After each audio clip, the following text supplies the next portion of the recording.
Bismillahirrahmanirrahim. Assalamualaikum warahmatullahi wabarakatuh. Alhamdulillahi rabbil alamin. Wa bihi nasta'inu ala umuri dunya waddin.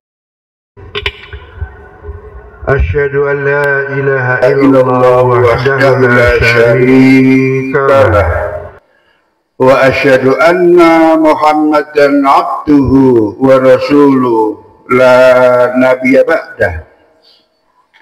La haula wa la quwata illa billah. Ibu-ibu, bapak-bapak, adik-adik, hadirin wal hadirat ingkang minulya, masyaallah seger nggih. Mari diudani. Kok diudani? Ya, baru hujan malam. Insyaallah saya tadi malam juga dapat kabar di sekitar gubuk saya di Surabaya itu deresnya pol katanya. Kalau di Gunung Anyar, Surabaya, pojok kidul wetan Surabaya, bawah tol bandara. Jemaah sekalian rahimakumullah, mudah-mudahan kita yang hadir di kajian Ahad pagi kali ini dan keluarga kita semua yang belum bisa hadir, mugi-mugi kalebet piantun hamba Allah ingkang seneng sekali syukur dumateng Gusti Allah Subhanahu wa taala. Syukur itu penting karena manusia hidup tanpa Allah nggak bisa. Jadi manusia itu sudah dihidupkan oleh Allah, diciptakan oleh Allah, lalu dihidup-hidupi oleh Allah, dikasih rezeki, kasih hidayah oleh Allah, dibentengi hidupnya oleh Allah. Ini kalau tidak bersyukur ya kebangetan. Anak cucu rajin sholat, rajin ke masjid, masya Allah, kurang apa. Jadi jemaah sekalian yang berbahagia, ini harus selalu kita renungkan, kita pikir bahwa sejatinya manusia hidup tanpa fasilitas Allah tidak bisa hidup. Tanpa fasilitas Allah tidak bisa hidup. Jadi Allah itu sembodo nguripne, ngurip-uripi, ngopeni kepada makhluknya. Rezeki tanpa Allah tidak bisa, karena yang dinikmati oleh manusia itu adalah rezekinya Allah Subhanahu wa taala. Itulah makanya di dalam surat Ibrahim ayat 7 itu Allah sudah wanti-wanti, la in syakartum la azidannakum wa la in kafartum inna azabi la syadid. Sing sapa wong gelem syukur nyang Gusti Allah bakale nuweni piwales sing luwih apik saking Gusti Allah Subhanahu wa taala. Jadi pembalasan bagi orang yang pandai bersyukur itu lebih bagus dan lebih banyak. Lebih bagus dan lebih banyak. Ini yang kadang-kadang nggak terpikirkan atau dilupakan oleh manusia. Itulah makanya kadang-kadang ya Allah. Allah yang masjid. Padahal di rumah itu ya ada 10.000, ada 20.000, ada sing biru, ada sing abang, sing digawa ning masjid, sing warna apa coba? Masalah loh, ini Gusti Allah loh, kok pelit, padahal Allah itu tidak pelit kepada makhluknya. miliatan manusia ciptaan Allah, semuanya dicukupi oleh Allah Subhanahu wa taala. Itulah makanya Allah disebut yang maha kaya, yang maha murah, yang maha memberi. Insyaallah. Itulah Allah Subhanahu wa taala. Makanya sungguh seseorang yang tidak pandai bersyukur, yang tidak sering-sering bersyukur, kira-kira kawannya siapa? Loh, jenengan loh Bu yang jawab, bukan saya. Allah. Mudah-mudahan kita semua ini tergolong makhluk Allah, hamba Allah yang pandai bersyukur kepada Allah Subhanahu wa taala. Kalau pembalasan yang lebih baik dan yang lebih banyak itu tidak turun kepada kita, saya pastikan pasti turun kepada anak cucu, pasti itu.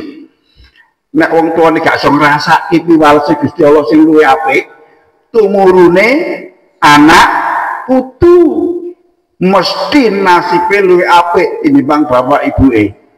Percatos mboten? Bapak yang dhisik lho, tamatan SR kelas 6, kelas 5. Saiki anake iso kuliah. Putune wis meh S2. Masyaallah. Itulah gambaran real tentang bagaimana kasihnya Allah Subhanahu wa taala kepada ciptaannya yang namanya manusia. Mila kula pesen sing pun nate korban, monggo korban. Sing pun nate korban tetap korban. Oh gak ilang. Mentok 3.500 wis gede nek ning Magetan. Piwalesnya apa? Mungkin lipat 27 kali oleh Allah. Nanti akan dibalas oleh Allah dalam bentuk apa? Macam-macam. Rumah tangganya sakinah, mawaddah, warahmah, adem ayem. Anak-anake putu-putune padha nurut bapake, mituhu dumateng mbah-mbahe. Ini adalah pembalasan Allah yang lebih baik dari korban 3.500. Jadi pembalasan Allah kepada seseorang yang pandai bersyukur itu tidak hanya berupa ngecol ke wedhus, wedhus, tidak hanya sekedar itu.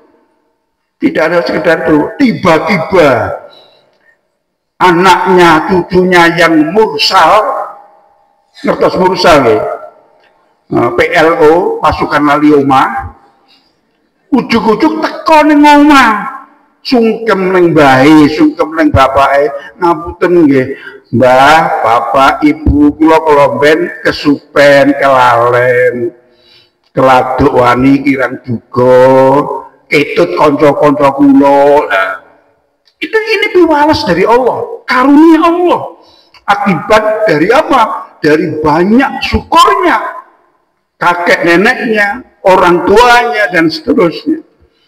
Jadi pembalasan Allah berupa rezeki itu tidak hanya sekedar uang, tidak hanya sekedar materi, tetapi adem ayem. Ati itu adalah rezeki Allah Subhanahu wa taala. Jenengan lho maten subuh lho, ujuk-ujuk siram, dandan, budal. Apa ini? Ini daya Allah, karunia Allah. Yang memperjalankan siapa? Allah. Di dalam surat Bani Israel ayat 1, siapa yang memperjalankan Muhammad Rasulullah ke langit ke-7, ke Sidratul Muntaha, dari Mekah ke mana? Yerusalem, Baitul Maqdis. Siapa yang memperjalankan? Allah.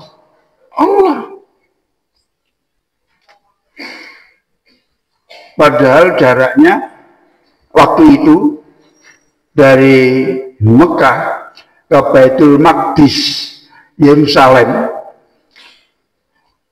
itu jaraknya 40 hari 40 malam berkuda pada waktu Isra. 40 hari 40 malam itu kalau berkuda. Jarak antara langit pertama dan langit kedua berapa Bu kira-kira Bu? 3000 tahun perjalanan cahaya. Padahal jenenge Padang ini moro-moro ya mak biak kan gitu. Cepet banget. Itu cahaya. Jadi 3000 tahun perjalanan cahaya itu baru langit 1. Kalau langit 7 berarti 21 tahun perjalanan cahaya. Balik lagi, undur lagi, berarti perlu 42 tahun perjalanan cahaya. Oleh Muhammad Rasulullah hanya ditempuh selama 5 jam. Ini Isra dan Mi'raj. Siapa itu yang memperjalankan? Allah Subhanahu wa Ta'ala. Bukan Muhammad sendiri. Jadi Muhammad itu diperjalankan oleh Allah. Jenengan kerso diperjalankan oleh Allah dari Magetan ke Mekah Medina. Kerso pengen Allah sing wis tahu pengen budal meneh kok. Ya mohon kepada Allah untuk diperjalankan oleh Allah. Allah nanti yang akan memperjalankan. Entah dengan cara apa. Mungkin dengan cara tiba-tiba diajak oleh kawannya Tempo dulu yang sekarang sukses. Kang Jo, jangan harus tahu umrah burung Kang. Ujuk-ujuk telepon WA. Lha iki sapa iki? Lah aku dhisik padi kae ngono lho. Lah saiki ning Didi ya cerita dia. Nek urung tahu Kang, siap-siap fisik ya. Wis gak usah siap sangu, siap fisik wae. Lha apa? Takjak umroh. Loh, tiba-tiba itu. Banyak peristiwa-peristiwa seperti itu. Min ghairi layah tasib. Itu dari istiqomahnya. Monggo sareng-sareng doa kepada Allah sareng kula. A'udzubillahi minasyaitonirrajim. Bismillahirrahmanirrahim. Allahumma balighil Makkah wal Madinah li ziyarati haramika wa harami nabiyika Muhammad sallallahu alaihi wasallam li ziyarati haramika wa harami nabiyika Muhammad sallallahu alaihi wasallam yusron la usro wasihati wal afiyah wassalamati wan najahi ya arhamar rahimin. Ya Allah, panggillah kami ke Mekah dan Madinah untuk ziarah ke kota sucimu dan kota suci Nabimu Muhammad sallallahu alaihi wasallam dengan mudah tanpa kesulitan, dengan sehat wal afiat, selamat dan sukses. Udah itu aja. Kita ucapkan berkali-kali setiap saat kecuali di toilet. Insya Allah suatu saat tiba-tiba jenengan bisa berangkat ke Mekah dan Madinah. Amin. Allahumma balighil Makkah wal Madinah li ziyarati haramika wa harami nabiyyika Muhammad sallallahu alaihi wasallam yusron la usro wasihati wal afiyah wassalamati wan najahi ya arhamar rahimin. Yang kedua jamaah sekalian yang berbahagia, ada titipan. Ada titipan. Bagaimanakah kalau seseorang berkorban untuk orang tua yang sudah meninggal? Pareng napa mboten? Pareng mboten? Pareng mboten? nek pun pareng ya gak tak teruske yang pareng. Cocok karo kula. Jadi ada dua pendapat. Yang pertama adalah tidak bisa. Itu hanya sekedar bermakna sodako. An-Nawawi. Tetapi sebagian ulama yang lain itu bisa, boleh, meskipun yang bersangkutan atau bapak ibu yang sudah almarhum itu tidak meninggalkan wasiat untuk dihadiahi kurban. Boleh.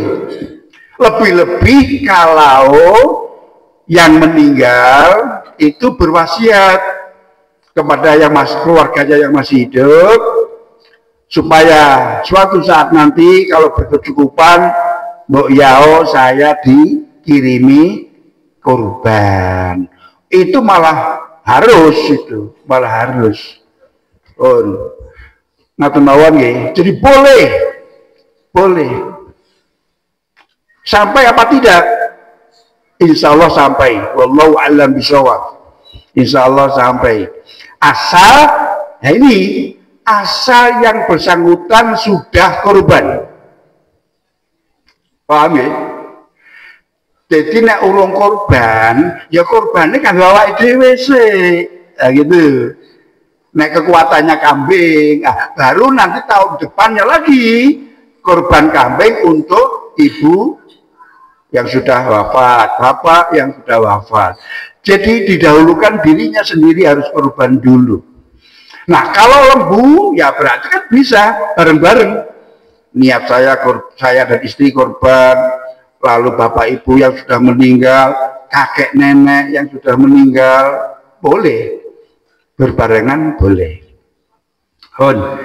Jadi sudah terjawab bahwa berkorban untuk orang yang sudah meninggal itu kebanyakan ulama berpendapat boleh. Lebih-lebih yang bersangkutan dulu pernah berwasiat untuk dikirimi kurban oleh anak cucunya atau oleh keluarganya. Coba sekalian rahimakumullah, sekarang tema hari ini masih ada 30 menit, insya Allah cukup. Judulnya adalah meraih kemenangan. Kenapa Bu? Nah, pengen menang no mboten jenengan? A'udzubillahi minasyaitonirrajim. Bismillahirrahmanirrahim. Lahumul busra fil hayatid dunya wa fil akhirah. La tabdila li kalimatillah. Zalika huwal fawzul azim. Al-Qur'anul Karim surat Yunus ayat 64. Lahumul busra fil hayatid dunya wa fil akhirah la tabdila li kalimatillah zalika huwal fawzul azim. Bagi mereka berita gembira di dalam kehidupan dunia dan akhirat. Tidak ada perubahan janji-janji Allah.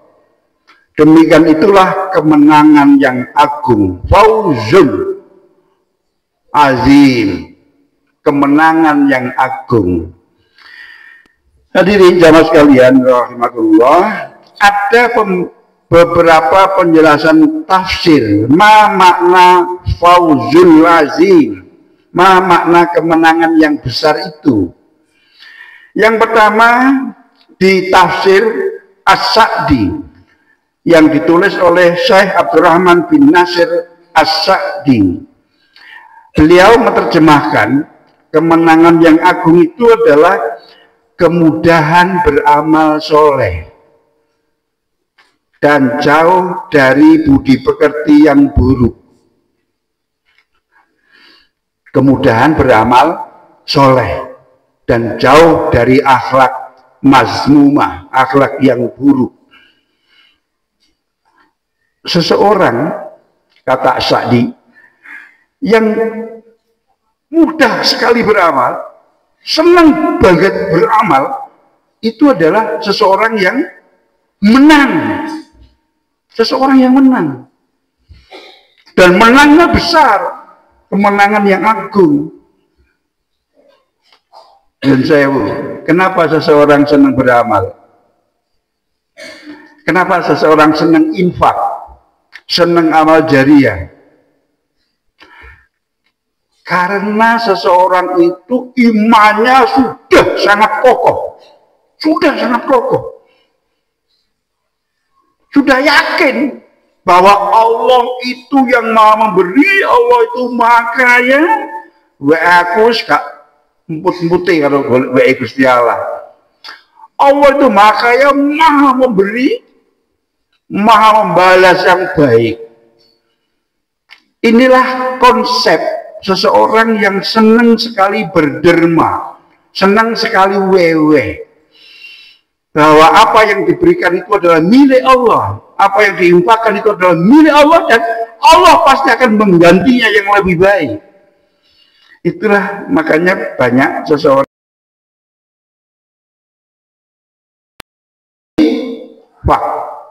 hobinya memberi, senang banget memberi kepada yang lain. Kenal nggak kenal dikasih, kenal nggak kenal di sekolah no, Masya Allah. Tonggone diwene open sapi, jadi duitnya seneng bank tarik semua, belikan lembu betina untuk digaduh sama tetangga-tetangganya. Ada apa enggak? Ada. Ada yang milih sapi jantan, setahun sekali bisa dijual menjelang kurban. Engkau bagi ini dibagi dua. Bahkan seseorang yang sudah seperti itu biasanya iki penana ya, sok besaran insya Allah wis koel. Badine aku 30%, awakmu 70%, luar biasa. Seneng buatan yang sing ngopeni. Wah banget sebenarnya. Inilah seseorang yang tangannya sangat enteng. Dia yakin bahwa ini akan dibalas oleh Allah Subhanahu wa Ta'ala, dan balasannya Allah itu lebih baik. Dan orang yang seperti ini biasanya jauh dari perilaku jelek, jauh dari perilaku tidak baik, pasti budi pekertinya bagus. Oke, ini dari As-Sa'di. Kemenangan yang agung maknanya adalah kemudahan beramal soleh dan jauh dari perilaku yang buruk. Yang kedua dari tafsir Al-Muyassar, Fawzul Azim adalah keselamatan dari yang ditakuti.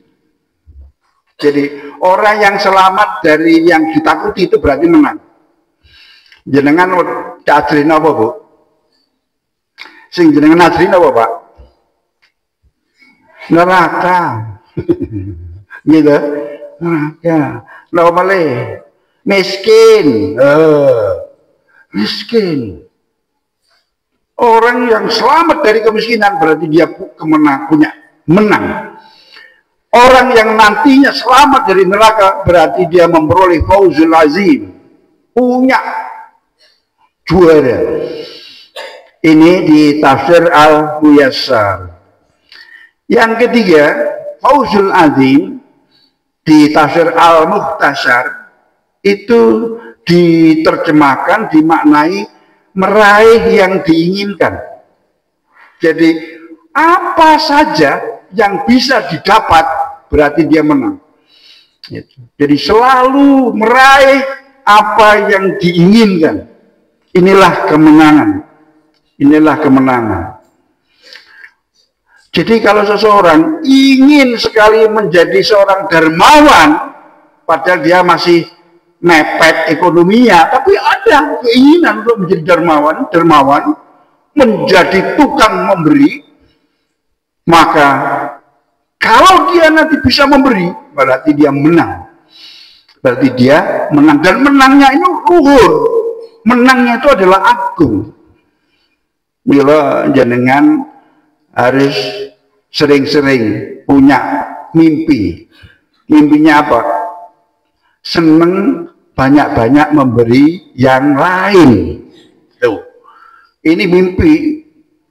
Jadi termasuk ini dididikkan, diajarkan kepada anak cucu.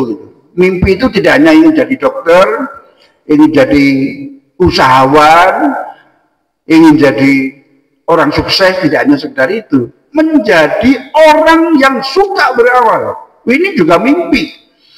Ini juga mimpi. Kalau betul nanti dia sampai di situ, fauzul azim. Yang keempat di tafsir Al-Wajiz. Profesor Dr. Wahbah Azwaini. Tafsirnya Al-Wajiz. Maknanya adalah meraih keridhaan ilahi. Fauzul azim, kemenangan yang agung itu adalah meraih keridhaan ilahi. Mendapatkan ridho Allah. Apa ini yang dicari orang hidup? Iya. Mukminin mukminat, muslimin muslimat yang dicari bukan surga. Tetapi apa? Ridhone Gusti Allah. Itu saja, sudah. Kalau Allah ridho, surga otomatis kan gitu. Jadi, non sewu, saya itu sama Bu Yoyon, mana Bu Yoyon? Itu di rumah itu doanya apa? Mohon ridhonya Allah, tidak mohon surga, tidak mohon pahala. Ya Allah, ridhoilah hidup kami. Ridhoilah perjalanan sisa-sisa hidup kami, ya Allah. Itu saja sudah. Jadi, bonek cik sasuke, berarti itu ridhonya Allah. Gitu loh, Pak. Gitu apa nggih? Nah, iya. Nah, ujuk-ujuk orang tamu ngejak budal umroh gitu. Ya itulah ridhonya Allah gitu. Jadi mohon ridhonya Allah. Jadi mendapatkan keridhaan ilahi. Tafsir Al-Wajiz. Inilah fauzul azim. Yang kelima adalah tafsir Al-Madinah Al-Munawwarah. Fauzul azim bermakna meraih kenikmatan surga. Meraih nikmatnya surga. Pun terserah jenengan setuju yang mana, pilih yang mana. Semuanya bagus, semuanya baik, dan semuanya bisa diikhtiari. Semuanya bisa diikhtiari. Pertanyaannya sekarang, jamaah sekalian, rahimakumullah, lalu siapakah yang berhak memperoleh fauzul azim itu? Sopo kira-kira sing iso entuk kemenangan yang agung, sing entuk ridhone Gusti Allah, sing apa wae sing disenengi iso kasembadan dan yang lainnya. Di dalam surat Yunus ayat 62 Allah berfirman, A'udzubillahi minasyaitonirrajim. Ala inna awliya'allah la khaufun alaihim wa lahum yahzanun. Ala inna awliya Allahi la khaufun alaihim wa lahum yahzanun. Siapa kira-kira? Ingatlah sesungguhnya wali-wali Allah itu tidak ada kekhawatiran terhadap mereka dan tidak pula bersedih hati. Jadi yang dapat kemenangan tadi siapa, Bu? Pak? Wali Allah. Walinya Gusti Allah. Waliullah, para wali. Nah, pertanyaan sekarang kita ini wali apa bukan? Wali kukun. Nah, sekarang gini. Mahwa waliullah. Siapa walinya Gusti Allah itu? Kan gitu. Wali itu siapa? Siapakah wali itu? Wali itu adalah orang-orang yang dicintai oleh Allah Subhanahu wa Ta'ala. Jadi kalau kita dicintai oleh Allah, ya berarti kita walinya Allah. Gitu. Yang pertama. Yang kedua adalah wali itu adalah pilihan Allah. Atas dasar apa?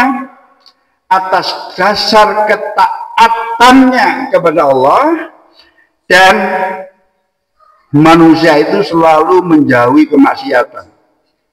Pun, jadi seseorang yang menjadi pilihan Allah, makhluk yang jadi pilihan Allah, itu adalah makhluk yang taat patuh tuhu kepada Allah Subhanahu wa taala dan selalu menjauhi yang tidak baik. Itu adalah waliullah. Jadi waliullah itu bukan sekedar wali songo. Gini bang, tidak terbatas wali songo. Manusia biasa, oh bisa mengupayakan menjadi manusia pilihan Allah. Nah, sekarang jamaah sekalian, sifat-sifat waliullah itu seperti apa? Nih. Nanti mudah-mudahan kita masuk yang kategori 8 indikator, 8 ciri yang bisa menjadi waliullah. Di dalam tafsir liyadabbaru ayati itu disebutkan ada 8 poin.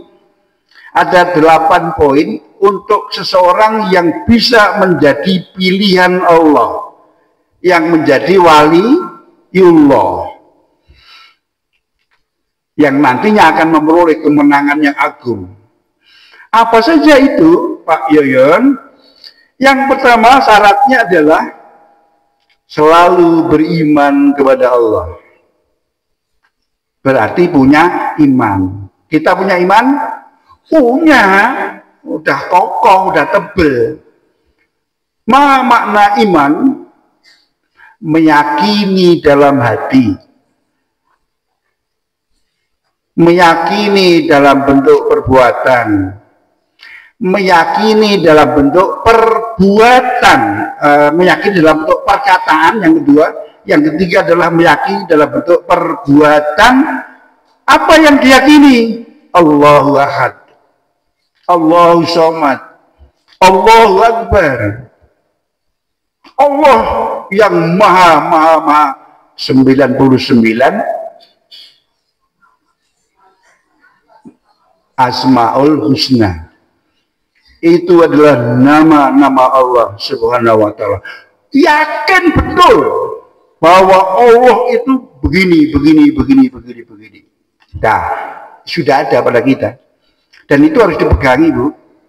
Harus digoceki betul. Kalau tidak, karena iman itu mengkeret, mekar, yazidu wayang kus. Iman itu suatu saat bisa turun, suatu saat bisa naik, suatu saat bisa berkurang, suatu saat bisa tambah. Kapan berkurangnya iman? Nek uripe tansah ngresulo. Banyak mengeluh itu imannya mesti drop. Banyak mengeluh. Sebab nanti itu arahnya kepada apa? Iya toh Gusti Allah ini. Gak perso. Gusti Allah lo gak dipersa-persa nih. Aku sholat duha gak kendat. Tahajud gak kendat. Maca Quran habis sholat wajib gak kendat. Oh gak rubah-rubah sih nasib ekonomiku. Ini adalah prototipe seseorang yang imannya lagi drop karena dia banyak mengeluh kepada Allah. Jadi kita jaga iman ini dengan cara apa? Banyak bersyukur. Sudah selesai. Banyak bersyukur. Itu iman akan istiqomah. Yang kedua, jamaah sekalian, berserah diri kepada Allah. Jadi setelah iman, seseorang yang kalau ingin menjadi pilihannya Allah, ya harus tawadhu kepada Allah. Serahkan jiwa raganya, hidupnya, umurnya kepada Allah Subhanahu wa taala. Kenapa? Karena yang ngasih umur itu Gusti Allah. Yang ngasih urip itu Gusti Allah. Serahkan kepada Allah. Tunduk dan patuh kepada Allah. Apapun yang difirmankan, apapun yang diperintahkan, tanpa reserve, tanpa ngersulo. Sikto, tidak ada kata-kata sikto.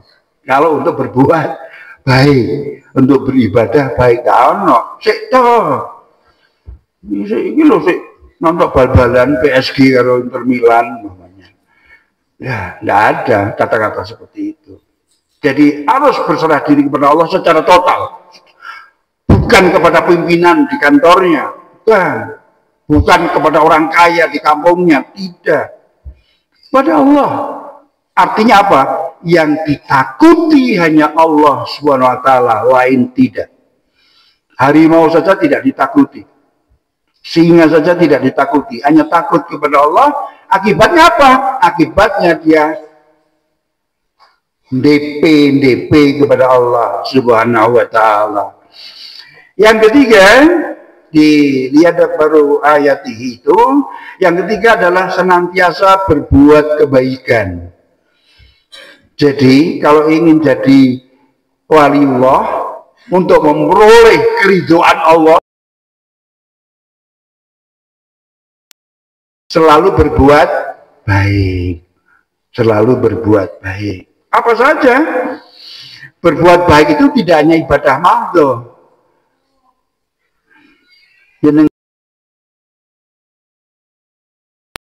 Gak pas ngarep omahe niku apik napa elek? Apik. Itu ada nilainya, ada poinnya. Jelang kemarau bersihin got, nggak perlu nunggu Pak RT, nggak perlu undangan gotong royong. Tiba-tiba dia ambil alat untuk bersihin got di depan rumah yang sering kali jadi sumber genangan air atau sumber banjir. Perbuatan baik. Ini adalah ibadah ibadah sosial. Gak kenal, gak sama, gak kadang. Ujuk-ujuk peng jalan tako. Gak bunti, Pak. Ini perbuatan baik. Perbuatan baik. Menyapa orang lain lebih dulu. Ini adalah perbuatan yang mulia. Perbuatan yang mulia. Dan akhir-akhir ini sudah mulai langka. Gini apa nggih?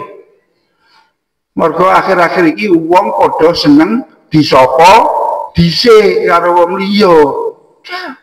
Orang yang selalu berbuat baik adalah seseorang yang begitu ketemu dengan yang lain, afsus salam, menyebarkan doa selamat.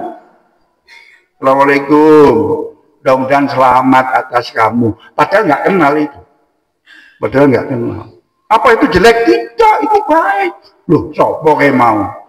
Dipikir, gitu loh. Ojo-ojo aku tahu kenal, aku lali wajahnya, gitu loh. Masya Allah, wong kok apik men. Jadi itu menyapa lebih dulu kepada orang lain itu adalah ibadah sosial. Ini adalah perbuatan yang baik. Jadi man-man sering ke musola, sering ke masjid itu. Tegur sapa aja berkurang, tidak bisa, harus justru bertambah.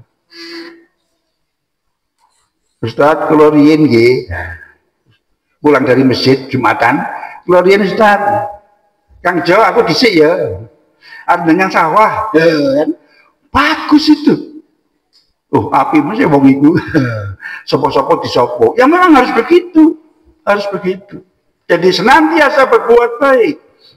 Yang keempat adalah senantiasa mengikuti petunjuknya, selalu mengikuti petunjuk Allah Subhanahu wa taala, bukan petunjuk yang lain.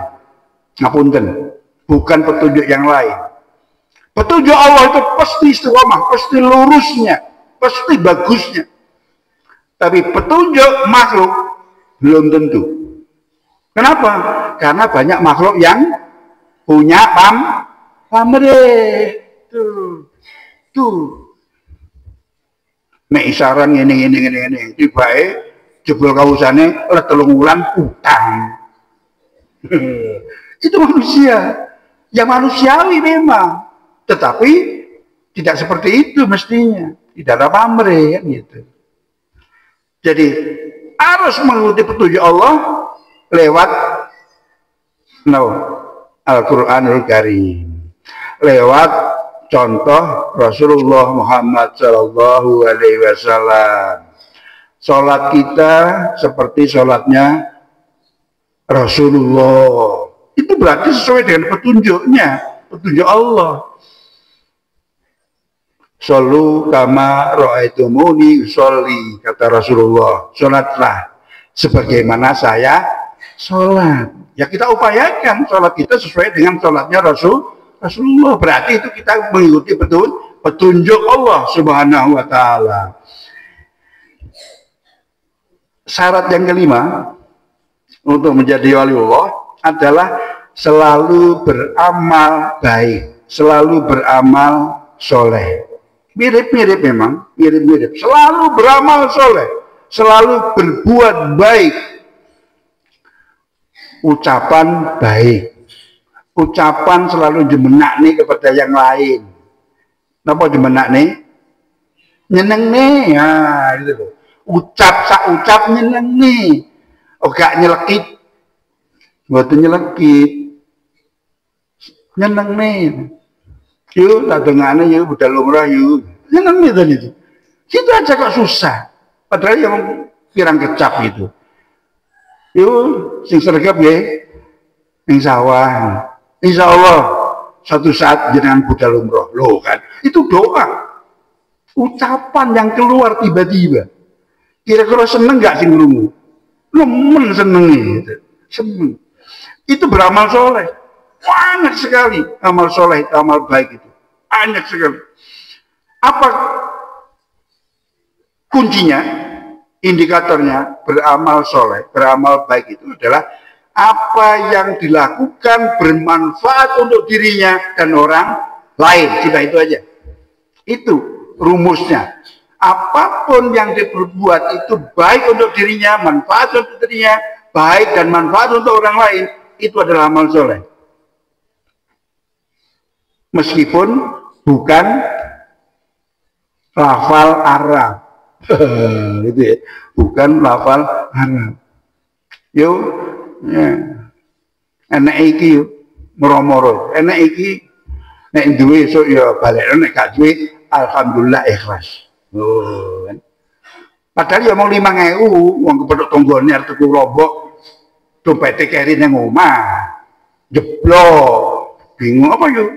Dompetku lho gak katut, kata gowo. Tuku lombok hanya. So nek duwe ya balekno, nek gak duwe ya ora usah, insyaallah. Seneng gitu. Sing arep tuku lombok dompete keri mau suwun iki lho. Yang keenam, jamaah sekalian yang berbahagia, senantiasa membuat perbaikan-perbaikan. Beda dengan berbuat baik. Senantiasa membuat perbaikan-perbaikan. Berarti adalah seseorang yang inovatif. Seseorang yang berani menciptakan hal-hal yang baru yang bisa dimanfaatkan oleh orang lain. Ada gedung yang rusak, ngajak kepada masyarakat untuk direhabilitasi, untuk direhab, untuk dibangun lagi dan seterusnya. Ini adalah melakukan perbaikan-perbaikan. Ustadz yang rajin ngaji di musola, di surau, di tempat kajian, ini kan juga mengajak perbaikan-perbaikan. Tuh, ngajak tetangga datang di pengajian Jalan Salak, di panti. Ini juga melakukan perbaikan-perbaikan. Yang ketujuh, jamaah sekalian yang berbahagia adalah mendirikan sholat. Jadi waliullah itu apa? Selalu mendirikan sholat, berbeda dengan mengamalkan sholat. Kita sudah mengamalkan sholat, namun ya, wajib sunnah. Sudah mendirikan sholat, sudah menegakkan sholat, sudah gitu loh Bu, Pak, sudah. Semua sudah diupayakan. Dene orang legakne wong liya ya uraku samono kok, akan gitu. Sudah diupayakan mendirikan sholat. Maknanya adalah inna sholata tanha anil faksha Nah itu wal munkar. Sesungguhnya sholat itu mencegah maksiat dan mungkar, mencegah dari perbuatan-perbuatan yang tidak baik. Itulah mendirikan sholat.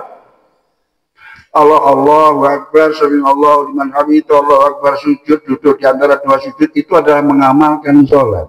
Tetapi mendirikan sholat adalah menjaga sholatnya. Ngerti sholatnya, menjaga sholatnya. Supaya apa? Supaya dia menjadi orang baik. Itu. Ragu-ragu, itu sandalku mau duduk, itu mirip, boleh Jumatan. Tidak diambil, kemudian ragu-ragu. Ditunggu sampai habisnya, pulangnya jamaah. Ternyata, oh ini berarti aku. Karena mirip, warnanya lu mirip, bentuknya juga mirip. Tapi dia tidak serta-merta ambil. Ya kalau baik dewe, kalau baik wong liya, nah gelo nanti orang lain. Dia tunggu. Paling nggak sampai 10 menit, jamaah sudah rak, udah habis. Sandalku ya gitu. Jadi itu adalah mendirikan sholat. Mendirikan sholat. Mencegah dari perbuatan yang tidak menyenangkan bagi orang lain.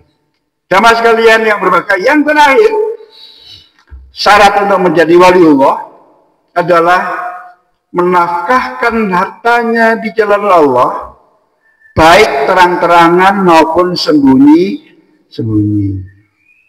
Dados, tak wae nilai, duit, akeh wong modal nonton, boleh. Itu terang-terangan.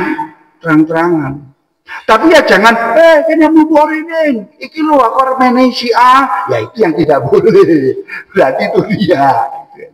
Ngepas ono wong akeh, tiba-tiba dia infak, dia kasih, luar biasa. Boleh itu. Maupun sembunyi-sembunyi. Nah, orang yang senang nafkahi orang lain, orang yang senang sedekah jariah, orang yang senang infak, ini adalah cikal bakal waliullah. Asal nanti yang lain juga digenapi. Menurut liadab baru ayatihi, ada 8 asnaf, ada 8 syarat yang harus dipenuhi menjadi seorang pilihan agar supaya memperoleh fauzul azim. Sahabat gue, jam 7 luwe. Oke. Bu, tadi apa Bu? Judulnya? Nah, alhamdulillah meraih kemenangan. Salah satu makna kemenangan apa tadi?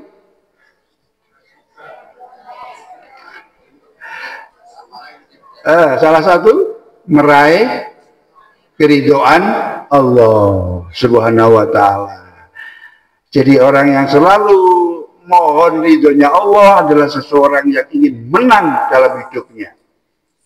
Dan nanti itu adalah tempat yang baik di akhirat.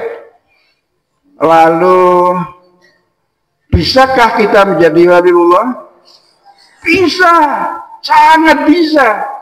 Asal 8 syarat dilihat baru ayat ini tadi, itu diamalkan. Dinikmati. Insya Allah bisa. Jadi wali itu bukan yang sekedar wali songo, enggak. Itu namanya nun sewu. Kadang-kadang banyak orang menyebut almarhum Abdurrahman Wahid itu adalah waliullah. Siapa saja asal memenuhi syarat ini, hidupnya tidak pernah mengeluh, pandai bersyukur, taqarrub ilallah, dekat dengan Allah, semuanya diserahkan kepada Allah, ya sudah, itu waliullah. Itu orang yang menang di dalam hidupnya, baik di dunia maupun di akhirat. Hadirin jamaah sekalian, rahimakumullah, mudah-mudahan manfaat, mudah-mudahan kita semua tawil umur, sehat walafiat, dan manfaat. Rabbana atina fid dunya hasanah wa fil akhirati hasanah wa qina azabannar. وأدخلنا الجنة مع الأبرار يا عزيز يا غفار يا رب العالمين. اللهم هون علينا في شكرة الموت والنجاة من النار والعفو عند الحساب. ربنا اغفر لي ولوالدي وللمؤمنين يوم يقوم الحساب. ربنا اغفر لي ولوالدي وارحمهما كما ربيانا صغارا. Rabbi habli minas solihin. Rabbi habli minas solihin. Mudah-mudahan kita semua, baik yang sudah berangkat maupun yang belum, segera diperjalankan oleh Allah untuk ke Mekah dan Madinah. Amin ya rabbal alamin. Ihdinas siratal mustaqim. Nasrun minallah wa fathun qarib. Assalamualaikum warahmatullahi wabarakatuh.